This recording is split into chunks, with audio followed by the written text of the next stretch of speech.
नीतीश कुमार कोई बहुत बड़े तोप नहीं है जो आने वाले चुनावों में चुनाव को प्रभावित कर सकते हैं, जो खुद अपने 42 विधायकों को लेकर के बिहार में एक लंगड़ी सरकार चला रहे हैं, जिनके पास अपना खुद 42 विधायक ही हैं। वह कोई बहुत बड़े तोप नहीं है कि आने वाले 2024 के लोकसभा चुनाव में उनसे कोई प्रभावित हो जाएगा, उनको कोई नेता मान लेगा, या फिर उनके द्वारा कोई ऐसा काम भी नहीं किया गया है कि अन्य राज्यों में जा करके ऐसा कहा जाए कि आइए आपके राज्य को हम बिहार जैसा बना सकते हैं। इस तरह का कोई भी उन्होंने कार्य करके बिहार को कोई एक मॉडल नहीं बनाया है जिसको अन्य राज्यों में दर्शाया जा सके, उदाहरण के तौर पे दिखाया जा सके। और इस बात को कहते हुए प्रशांत किशोर आगे कहते हैं कि जरा सोचिए कि जिसके पास खुद 42 विधायक है वह बता रहा है कि देश के चुनाव में यानी कि लोकसभा चुनाव में नेता कौन होना चाहिए, और लालू यादव कहते हैं कि देश के प्रधानमंत्री नीतीश कुमार को बनना चाहिए। अब सोचिए कि राजद का लोकसभा में 0 सीट है, जिसके पास 0 सांसद हैं, वे प्रधानमंत्री का चेहरा तय कर रहे हैं कि नीतीश कुमार भारत के प्रधानमंत्री होने चाहिए।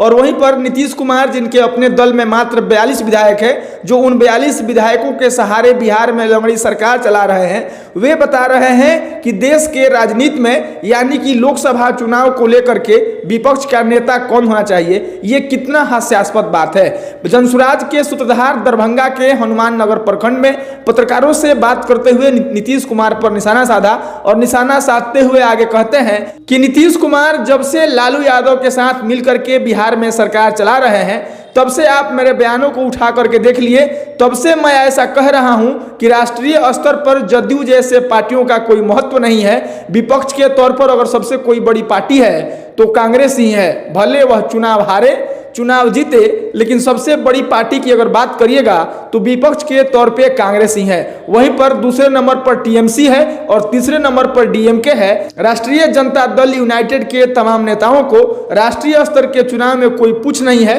कोई पूछने नहीं जा रहा है, या फिर उसका कोई औचित्य नहीं है। कांग्रेस विपक्ष के सबसे बड़ी पार्टियों में से एक है, और वह भले ही चुनाव हार जाए, भले ही चुनाव जीत जाए। वहीं पर आर्थिक स्थिति पर चर्चा करते हुए और बात करते हुए प्रशांत किशोर आगे कहते हैं कि नीतीश कुमार ने बिहार को इतना बेहतर भी नहीं बनाया है, बिहार को एक मॉडल राज्य के तौर पर विकसित भी नहीं किया है कि अन्य राज्यों में जा करके वह ऐसा कह सकें कि आइए आपके महाराष्ट्र को हम बिहार बना देते हैं, या फिर केरल में जा करके कह सकें कि आइए आपके केरल को हम बिहार बना देते हैं। यानी कि बिहार में विकास के नाम पर और बिहार स्टेट को एक विकसित राज्य के तौर पर इतना डेवलप नहीं किया गया है कि उदाहरण के तौर पे उसको अन्य राज्यों में पेश किया जाए। प्रशांत किशोर आगे कहते हैं कि बिहार की पहचान आज भी अन्य शहरों में, अन्य राज्यों में बेरोजगारी, मजदूरी और फिर पलायन को लेकर के जाना जाता है। नीतीश कुमार बिहार में लगभग 18 सालों से मुख्यमंत्री हैं, और वह कभी उछल करके कमल के साथ रहते हैं तो कभी उछल करके लालटेन के साथ रहते हैं, जिनको खुद पर भरोसा नहीं है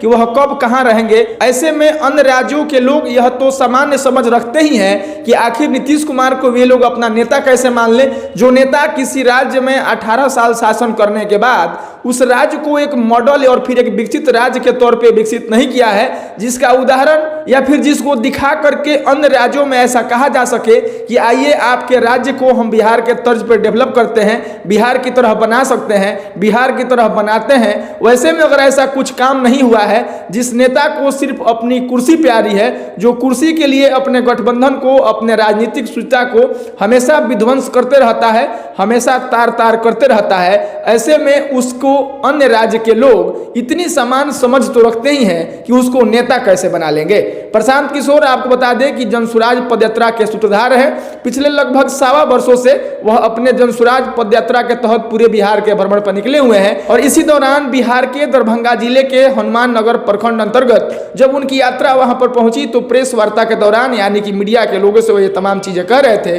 और वह कह रहे थे कि बिहार के लोग नीतीश कुमार को तुप समझते हैं, जबकि ऐसा है नहीं। नीतीश कुमार खुद कभी उछल करके कमल का दामन थामते हैं, कभी ललटेन के सहारे अपनी राजनीति और कुर्सी को बचाते हैं। वैसे में जिनके पास खुद 42 विधायक हैं, जिनका अपना खुद का भरोसा नहीं है, वे तय कर रहे हैं कि देश स्तर पर होने वाले लोकसभा के चुनाव में विपक्ष का नेता कौन होना चाहिए। वहीं पर लालू यादव के राजद पर तंज कसते हुए प्रशांत किशोर कहते हैं कि जिनका लोकसभा में 0 सीट है, वे तय कर रहे हैं कि प्रधानमंत्री का चेहरा कौन हो सकता है। इससे हास्यास्पद बड़ी बात और क्या हो सकती है। अब इस खबर को समाप्त करते हैं। बाकी आपकी प्रतिक्रियाएं अपेक्षित है कि प्रशांत किशोर के इन बातों को लेकर के, नीतीश कुमार के राजनीति को लेकर के और फिर लालू यादव के साथ मिलकर के चला रहे बिहार में सरकार को लेकर के आपकी क्या प्रतिक्रिया है, आपकी क्या राय है, यह जरूर हमारे कमेंट सेक्शन में बताइएगा। हम मिलेंगे किसी नए वीडियो में। औपचारिकता के लिए मेरा नाम अमित है और आप जनता न्यूज़ नेटवर्क देख रहे हैं। धन्यवाद।